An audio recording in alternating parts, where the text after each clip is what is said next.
तीन सफेद चीजें, तीन सफेद जहर अपनी लाइफ से निकाल दी। जहर, बिल्कुल मैंने कहा तीन जहर हम सफेद। खाते हैं कोई? जी जी बिल्कुल, अगर हम वो चीजें जो हमारे जिस्म की जरूरत नहीं है तो समझे वो जहर है। सबसे पहले सफेद चीनी। सफेद चीनी हमारी बॉडी के अंदर इंसुलिन रेजिस्टेंस करती है और सबसे पहले फेस फैट जो है उसको लेके आती है। उसके बाद जो दूसरी गलत चीज है वो है सफेद नमक, जो हम लोग आयोडाइज सॉल्ट आजकल बहुत ज़्यादा सुनते हैं जी, आयोडाइज सॉल्ट इस्तेमाल करें। ये सफ़ेद नमक हमारी बॉडी में जाके रिटेन होता है और हमारे, इसलिए एक तो सादा जो सोडियम सादा नमक होता है वो इस्तेमाल करें, और वो भी आपने याद रखना है कि दिन में 2500 मिलीग्राम, जो कि इस चम्मच के बराबर है, पूरे दिन में इस्तेमाल करना है। तो वो अगर आप 2 टाइम खाना खा रहे हैं तो आपकी हंडिया के अंदर शामिल होगा। तीसरी चीज़ सफ़ेद मैदा, फिर हमारी फेवरेट पेस्ट्रीज आ जाती हैं, सफ़ेद आटे से बनी रोटी आ जाती है। अब मैं ना एक चीज़ जो न्यूट्रिशनिस्ट से लोग बड़ा एक चीज़ कहते हैं कि अगर हम बेकरी नहीं खाएं तो हम फिर क्या खाएं। अगर आप कहते हैं तो बेकरी छोड़ें, केक्स, लेकिन समटाइम्स हमारा दिल करता है हम केक्स खाएं, ब्रेड्स खाएं, तो आप मल्टीग्रेन फ्लोर की खाएं, आप ब्राउन फ्लोर की खाएं। अगर आपने केक बेक करना है, आजकल इंस्टेंट कप केक्स आप लोग ओवन्स में बनाते हैं, तो उस मैदे की जगह आप मल्टीग्रेन फ्लोर इस्तेमाल करें, आप जौ का आटा इस्तेमाल करें, आप उसके अंदर थोड़ा सा बेकिंग सोडा डालेंगे तो फॉर श्योर वो वैसे ही टेस्ट देगा। And it's all about developing your taste. जब आप टेस्ट डेवलप कर लेते हैं तो ऑटोमेटिकली वो केक्स को भी आप हेल्दी वे में बना सकते हैं और इस्तेमाल कर सकते हैं। तो ये सफ़ेद जहर अगर आप निकाल देते हैं तो with in 14 days you get your perfect jaw, और आप जो है वो अपनी डबल चिन से रेड हासिल कर सकते हैं और आपका चेहरा खूबसूरत हो जाए। ऐसा हो सकता है कि हम पिज़्ज़ा शॉर्मास भी खाएं और हमें कुछ ना हो? बिल्कुल हो सकता है, ख्वाहिश है ना। यस, मतलब पिज़्ज़ा शॉर्मा खाए रातों को जी। अच्छा, अब मैं बताती हूँ कि वो पिज़्ज़ा शॉर्मा किस तरह हो सकता है। वो पिज़्ज़ा शॉर्मा इस तरह हो सकता है कि आपकी जो डो है, अच्छा अब देखिए पिज़्ज़े के अंदर अगर हम लॉजिकली होके सोचें क्या चीज़ नुकसानदेह है, पिज़्ज़ा के अंदर नुकसानदेह है उसकी डो। जो चीज़ तो नहीं नुकसान, उसकी वो तो फुल ऑफ कैल्शियम होती है। चीज़ का कोई नुकसान नहीं है, विटामिन डी का सोर्स है, वेजिटेबल्स जो डालते हैं, कैप्सिकम, वेजिटेबल्स, वैसे हम ऑलिव्स नहीं खाते, चिकन, ऑलिव ऑयल, जो चीजें खा रहे हैं all are healthy. The issue is off, और देखिए वो फ्राइड, उसमें कॉर्न्स भी डाल दो, everything is so healthy, but सिर्फ आप कह रही है कि जो डो का इशू है, तो उस डो का इशू आप इस तरह रिजॉल्व कर सकते हैं कि आप जो डो बना रहे हैं वो मल्टीग्रेन आटे की बना लें। आप सफ़ेद, आप ना अपने घर सफ़ेद आटे के बजाय मल्टीग्रेन फ्लोर को रिप्लेस कर दें। आपने अपने बच्चों को कुकीज़ देनी है, आप मल्टीग्रेन फ्लोर्स की दें। आपने अगर आपका दिल कर रहा है मज़ेदार नान खाने को, मज़ेदार रोटियां, आप कार्ब्स नहीं छोड़ सकते, आप मल्टीग्रेन फ्लोर की इस्तेमाल करें। आपने पिज़्ज़ा खाना है, आप मल्टीग्रेन फ्लोर का इस्तेमाल करें। आपको पता है अब तो इतने अच्छे मल्टीग्रेन बन्स मौजूद हैं, आप अपने बच्चों को उसके बर्गर्स बना के दे सकते हैं। अगर आपका बच्चे को अच्छे लगते हैं बर्गर्स, शवारमाज, शवारमा की रैप रोटीज़ मल्टीग्रेन फ्लोर में मौजूद है। तो हम लोगों ने सिर्फ देखना है कि प्रॉब्लम कहाँ है, कॉज कहाँ है। The problem is of white floor. White floor नुकसानदेह है, तो उसको अगर आप रिप्लेस कर सकते हैं। और हम बच्चों को कहते हैं पराठा खाओ। अच्छा, और अगर वही पराठा आप सफ़ेद आटे का देख रहे हैं तो फिजा जस्ट थिंक कि उस पराठे का क्या फ़ायदा है। वो पराठा बच्चे के अंदर कॉन्स्टिपेशन का सबब बनेगा, स्टंटेड ग्रोथ का सबब बनेगा, डाइजेस्ट नहीं होगा, और आपका बच्चा आपको कह रहा होगा कि मामा मेरे पेट से दर्द नहीं खत्म होती। और वो बच्चे को फिर आप बाद में ज़बरदस्ती जो भी मुंह में डालेंगे ना, वो बच्चा मैं नहीं खा रहा, मैं नहीं खा रहा, मैं नहीं खा रहा।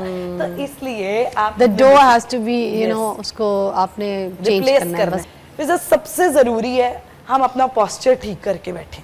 अगर हम अपने शोल्डर्स को राउंडेड रख रहे हैं ना हर time, we are not only rounding our shoulders, we are rounding our body, we are rounding our fat।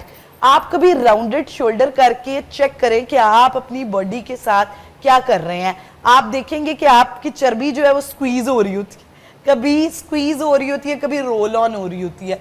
तो जब आप अपनी बॉडी को सटल एक ऐसे स्टेट में कर देंगे कि जिसके अंदर जो है वो आप अपनी फैट को हर टाइम रोल ऑन रखते हैं, हर टाइम फैट को जो है वो लटका के रखते हैं, तो आपको फैट को तो आदत हो जाएगी, और फिर आपको सिर्फ चर्बी नहीं कम करनी पड़ेगी। फिर जो मेजर मसला है लटका हुआ पेट, एक अब आपने अपने मसल को भी ड्रूप कर दिया, अब आपको उसका भी ट्रीटमेंट करना पड़ेगा, आपको अपने मसल को भी हेल्दी करना पड़ेगा। So right posture is very important. आप अपने पोस्चर को राइट रखें। आप अगर वर्क प्लेस पे हैं, आप जॉब करते हैं, तो आप कोशिश करें कि पीछे कुशन रखें और आपको पता हो। बस आप अपने राइट पोस्चर और फैट, बेली फैट से बचने के लिए जो चीज़ कर सकते हैं, इट्स कि आपने अपने शोल्डर्स को राउंडेड नहीं रखना, आप अपने शोल्डर्स को स्ट्रेट रहें। और इसके लिए एक बड़ी ज़बरदस्त एक्सरसाइज भी हो सकती है जो हम कहते हैं क्लाइंबिंग एक्सरसाइज या फिर वॉल एक्सरसाइज, कि किसी भी, बल्कि चलाएं आपको मैं करके बताती हूँ कि किस तरह हम इसको प्रैक्टिस कर सकते हैं। अरे वाह, चले जी। हम जो है वो अपने घर की या फिर इस सेट की कोई भी वॉल ले सकते हैं। मेरा ख्याल है सामने वो वाली हाँ जी, ठीक हो गया। अब देखें, कोई भी वॉल आपके घर मौजूद है और अगर अब आपके शोल्डर्स ऑलरेडी राउंडेड हो चुके हुए हैं तो बहुत आसान तरीके है कि आपने अपने दोनों हाथ की पाम्स को पीछे करना है और अपने बेली को आगे करना है। अब बेशक आपका बेली फैट है, आपने बेली को आगे करके और ये दोनों पाम से प्रेशर देना है और स्लाइटली अपनी जो आपकी नेक एरिया है इसको आप हल्का सा पीछे करेंगे तो आपका पोस्चर सीधा होने लग जाएगा। आप 10-10 सेट से ये स्टार्ट कर सकते हैं और ऑटोमेटिकली आपकी बॉडी स्ट्रेट होने लग जाएगी। और उसके अलावा दूसरी एक्सरसाइज जो बड़ी अच्छी हो सकती है, हम एक चीज देखते हैं। ये कितने सेट करने हैं? 10-10 सेट्स, 10 सेट आप सुबह कर लें और 10 सेट आप शाम में कर लें। अच्छा, उसके बाद जो है वो दूसरी चीज जो है वो आपके लिए बड़ी ज्यादा हेल्पफुल हो सकती है। इट्स कि आप क्या करें, पॉकेट एक्सरसाइज। अगर आपकी 2 पॉकेट्स हैं, आप उनके अंदर हाथ डाल के खड़े हो जाए, ठीक है। अगर पॉकेट्स नहीं, उनके अंदर हाथ डाल के खड़े हो जाएं और जिससे क्या होगा कि ऑटोमेटिकली आपके राउंडेड शोल्डर्स पीछे की तरफ जाने लग जाएंगे। यस, हाँ, ऐसे करके ना, जैसे ये पॉकेट है, पॉकेट के अंदर ऐसे हाथ डाल के खड़े हो। Yes, very quick and very easy habits के जो आप अपने बेली फैट से रिड हासिल करने के लिए कर सकते हैं। और आप देखें कि आपका ये बेली फैट दिनों में गायब होगा। और कोई ऐसी बात, एक्सरसाइज, डाइट जो है उसके साथ साथ लाइफस्टाइल बहुत ज़रूरी है। आज हमने सारी चीज़ों को मेंटेन इसलिए किया कि आपने अपनी न्यूट्रिशन को भी ठीक करना है, आपने अपने पोस्चर को भी ठीक करना है और उसके साथ late night no use of screens, that is very harmful. ये गलत बात जी, है, आपके स्ट्रेस हार्मोन्स रिलीज होंगे आपके बॉडी। हैप्पी हार्मोन्स भी तो रिलीज होते हैं रील्स देख देख के। कोई क्या कर रहा है, कोई किसने क्या पहना है, किसने क्या खरीद लिया, किसकी शादी हो गई, किसके क्या बच्चे का क्या नाम रखा है, और उन सबके पीछे हम अपना बेली फैट ले आते हैं।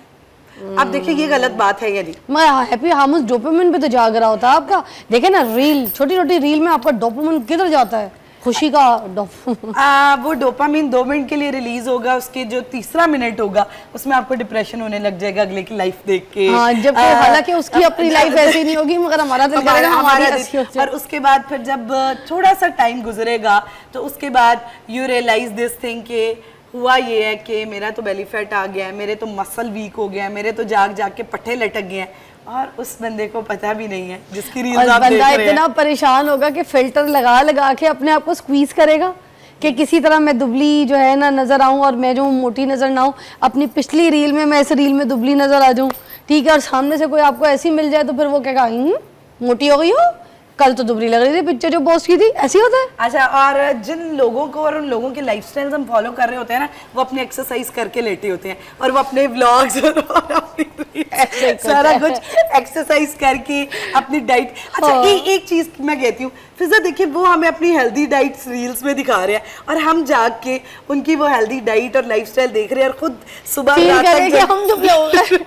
अच्छा जी, थैंक यू सो मच। और एक छोटी सी बात जाते जाते मैं जरूर करना चाहूंगी, जैसे आप किसी को मिले काफी दिनों के बाद या कभी अरसा दराज के बाद और एकदम से उसको मिलते के साथ ये मत बोले क्या, माय गॉड, पिज़्ज़ा का बेली, पिज़्ज़ा ये क्या, शोल्डर्स को क्या किया, oh my god, no, lose weight please. आप पिज़्ज़ा आपको इखलाकी तौर पे किस तरह कहना चाहिए? अस्सलाम वालेकुम, कैसी तबीयत है, ठीक हो? आपकी सेहत ठीक है? अच्छा, इफ वो कह रही है, मैंने अगर आपने देखा कि वो थोड़ा सा उसने गेन किया है तो आप उससे ये पूछो आपको कोई परेशानी तो नहीं, आर यू ओके? और वो भी फौरन नहीं भाई, फौरन मिलो, प्यार करो, इज्जत दो, अखलाक दो। किसी आपकी लाइफ में कोई स्ट्रेस तो नहीं चल रहा? और एक चीज, please stop body shaming, that is very bad कि आपको कॉज नहीं पता अगले के मोटापे का और आप मुंह उठा के कह देते हैं खाती रहती होगी, पूरा दिन जागती होगी, पूरा ऐसे दिन ही ये, यस ना क्या करें, इज्जत करें दूसरों की, मिलें तो प्यार खुलूस से मिलें। वो मोटी हो गई, वो दुबली और हो if जाओ, somebody is ब्रेक giving ले। effort to weight loss, वो कोई एफर्ट करे तो उसे अप्रिशिएट करे, ऐसे यस कि आपने थोड़ा रिड्यूस किया, आप और रिड्यूस असल में ये इतने दिनों के बाद आई है, ये चुप ही नहीं हो रही है आज, मेरा दिल ही कोई नहीं कर रहा इसको क्या जाने का करें, ना ईद की बातें ही बहुत है। ब्रेक के बाद मिलते हैं।